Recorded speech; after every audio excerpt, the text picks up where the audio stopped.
Great reporting. We begin with Dean Cheng, Senior Research Fellow from the Davis Institute. Good to see you. As always, do the Chinese really take threats from the administration all that seriously? Well, judging from what we've seen over the last year, almost certainly not. This administration has instead too often approached China almost rattling a tin cup. When Kabul was falling,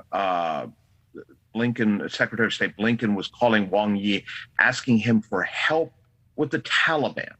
On the eve of this invasion, apparently the administration went to the Chinese and said, please intervene, tell the Russians not to invade.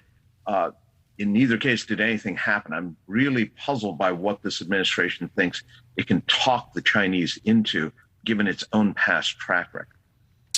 Is there any reason for China not to help Vladimir Putin? There's a lot of reason for them not to be blatant about it. Very clearly, Putin, Russia is seen as the villain here, rightfully so. They have invaded a neighbor for no obvious reason. There is international opposition to it. There is international agreement to impose sanctions. It's unlikely that China is going to deliberately flaunt in the face of that. Yeah, we're pro-Putin, we're helping. And in fact, the Chinese Foreign Ministry has been very careful in how they've talked about this.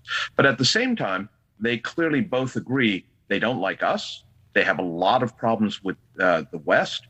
And prolonging this conflict, perhaps even helping Putin win, definitely helps the Chinese in their own way.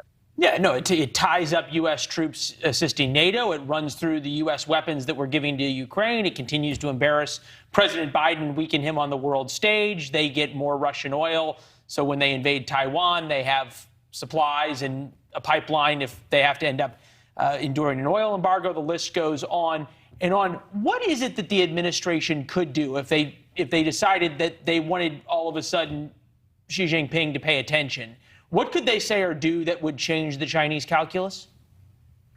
Well, on the European side, they could act more decisively. The MiG-29 deal that was on again, off again, on again, and now off permanently, it seems, I think absolutely hurt our credibility. I think the Chinese watched this and concluded that this is the gang that couldn't shoot straight. It could really come out in support of Taiwan. Stinger and Javelin sales, given how effective those weapons have been in Ukraine. It could Europe could move to express more support for Taiwan if it wanted to pressure China into backing off with regards to helping Russia. Yeah, I'm looking at President Biden's Twitter account. We're going to make sure Ukraine has weapons to defend against the invading Russia force. Might as well say ... so long as those are the weapons that the Ukrainians don't want, say they don't need, and haven't done much so far. But when it comes to Russia dealing with Russia and China and the alliance together, who has the upper hand between Putin and Xi? Well, first off, it is important to note they're not allies. They are coordinating. They are clearly friendly with each other. But this isn't like us and the British or this and the Japanese. Well, let me ask you this. Is it a little bit like Winston Churchill, who said that nations don't have permanent allies, only permanent interests, and right now Xi and Putin have aligned interests?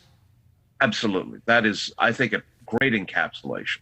Thanks for watching. Click the red subscribe button below so you can get more of NewsNation's fact-driven, unbiased coverage.